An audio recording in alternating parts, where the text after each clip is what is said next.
Hi folks, this is GameKick and we are here today to talk about Parkitect. So if you haven't heard about Parkitect yet, it is a roller coaster and theme park simulator very heavily influenced by the Roller Coaster Tycoon series.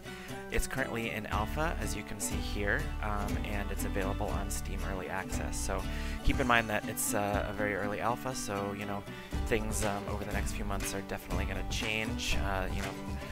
The way things look, the way things act, but hopefully this should give you a pretty good overview. So today, since it's an alpha, there's not too much of a tutorial yet, so today I wanted to just give any new players a helping hand in getting started and give you an overview of how everything works. So let's go ahead and start a new park.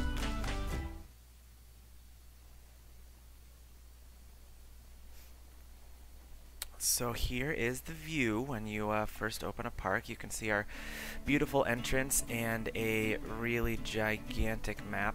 I can't even imagine filling all of this, but I'm sure there's people who already have. So anyway, plenty of space to work with. You can see some nice details pop in as we zoom in a little bit closer. First, I will give you a little overview of the controls. So mouse controls are pretty simple. I have enabled edge scrolling, so when I move my mouse to the edge of the screen, the view moves in that direction. You can enable that in options. The mouse wheel scrolls in and out, as you might expect. And then we have the keyboard controls. So Q and E are the ones that I seem to use most. Those are the rotate camera buttons. You can also use WASD to move the camera up and down if you prefer controlling on the keyboard like that. Let's get a nice view over here before we start going over the UI. So let me go over some of these buttons on screen. So the ones that you're going to be using most probably when you're starting off are down here. These are all the build buttons. So we have rides here first. So you have things like the flat rides that are, the more of a, I guess, carnival type rides. Things like the swinging ship, Gobble Tower, stuff like that.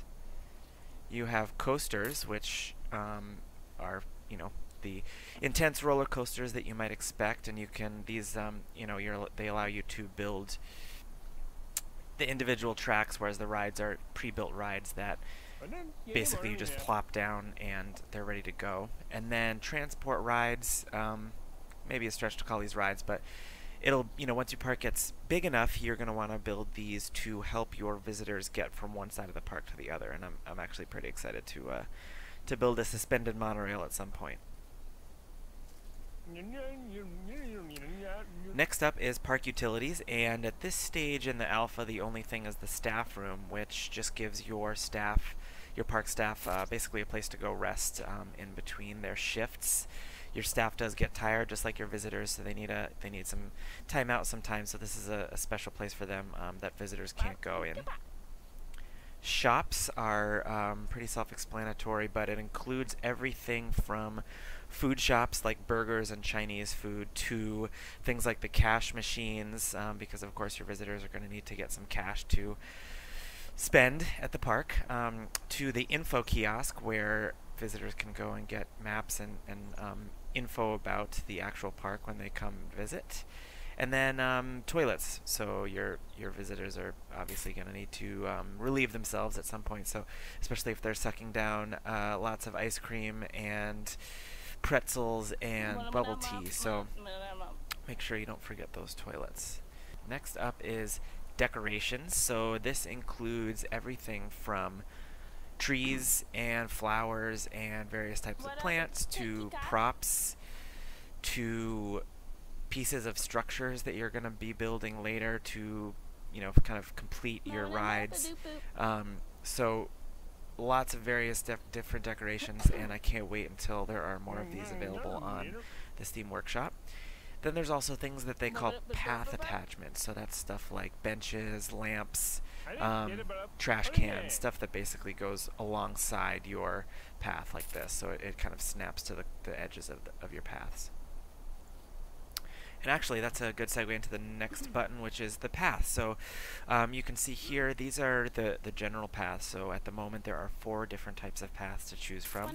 You can lay these down like this.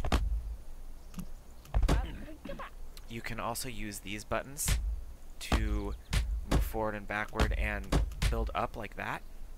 And then this bulldoze button basically moves you back 1 and refunds you the full amount. These are queue lines, so when you build your rides, you're going to be building queue lines so that your visitors can line up to enter the rides. And then employee paths are paths that only employees can go on. So, you know, no visitors. Basically, you're going to want to use this to give your employees shortcuts from one place to the other, or you know, perhaps give them a path to the staff lodge. So the last 3 buttons here I'll just go over pretty quickly. There's Terraforming, which lets you do some very basic you know, raising and lowering the ground below you. You can also add water to certain, you know, things in the ground. And you can pick a different type of terrain. So if you were theming your park in a certain way, and you wanted certain areas to look a little bit different, that's a good way to do that. And then zones allow you to set a specific area for staff to work in. So say you had a bunch of different janitors and you wanted one of them to be in a certain area and one to be in another, that's what you would end up using zones for. Blueprints are going to be really cool when this game really takes off on the Steam Workshop. Basically, it allows you to get a pre-built piece of decoration, essentially. So these are just the ones that come with the game that the developers put together. But you know, if you log onto the Steam Workshop, you can take a look and see what other people have built. There's some really amazing pieces of work that people have done, just that will help you theme out any park that you can think of. So I highly recommend you take a look at that. And the last thing here is just the brush. So what this lets you do is essentially match a bunch of different rides and various decorations colors. So if you were theming a specific area with certain colors or to have a certain look, you would use the brush, and you can easily change the color of a bunch of different things at once, so that's really useful. So let's go ahead and build a few basic things just to give you an idea of how you might start a park. So I'm just going to extend this path out here. I'll start by placing down a few shops. I always like to put down the info kiosk first because otherwise I'm probably going to forget. What you can do is hit spacebar to rotate the building that you're putting down. So for this one, it really doesn't matter all that much, but for certain rides and other shops that you want to have facing a certain direction, that's very helpful. What I'm going to do is right-click to remove this piece of path underneath, and then place this down right there. And what I'm also going to do is put down a couple of restaurants here. Let's do a soft drinks shop.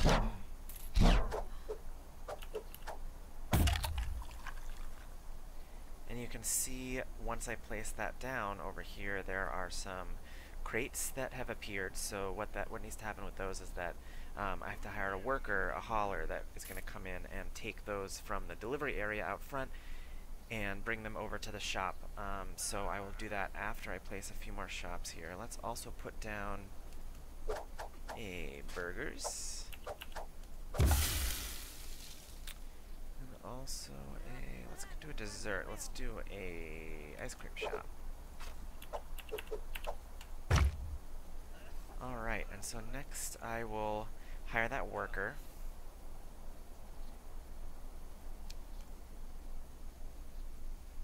So like I mentioned before, you can assign certain workers to certain zones, but obviously at this point that doesn't really make any sense. So if we take a look down here, we can see our hauler arriving, and what he's going to do is, I guess, deliver cheese to the burgers shop first. And he'll just walk back and forth between here and the shops and deliver those boxes until they're ready to be opened. let's also go ahead and build a ride. We'll just build a pretty basic ride here. Let's do the twister. I'll place that over here. I think maybe this area might be my carnival ride area, so I'm going to place this down right over there. And a couple things happened. You can see that my cursor has changed to this little kiosk, which is actually the entrance. So, you know, it's prompting me to put this down on one of the sides of the ride. I'm actually going to put that right there. And then once I do that, the exit appears. So you can also place the exit wherever you want. I'm going to do that on this side. And then what we're going to want to do is link this up with a queue path. So let's go like this. And I'll loop it back around this way. And then extend the path like this. You can see over here that it automatically knows that that's where I want to connect the queue line with the regular path, and then the exit also just seamlessly connected to that path there. So the ride is closed at the moment, but we can also, if we hit this yellow button, we can go into testing mode. For this type of ride, I don't really think that's too useful. It's very helpful when you are building a coaster and you want to see how it runs and see what the excitement factor is. I usually don't do it for these ones, but you can see it's essentially running but not letting anyone on. It's just going through some testing. So I'll go ahead and open this. There's a couple of other panel items here. The settings, so I can change how this looks, how it sounds, various pieces of how it operates.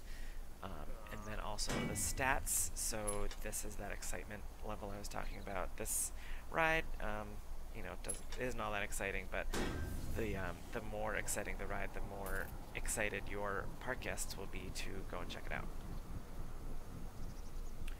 So if we look back over here, you can see that our hauler has brought over enough goods to the ice cream shop for that to be open, so that's pretty exciting.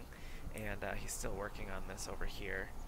But yeah, I think we'll leave it at that for now. Hopefully that's a good overview for anyone looking to get started with Parkitect. And I think for my next videos, I'm going to just go through building a new park. So hopefully see you next time.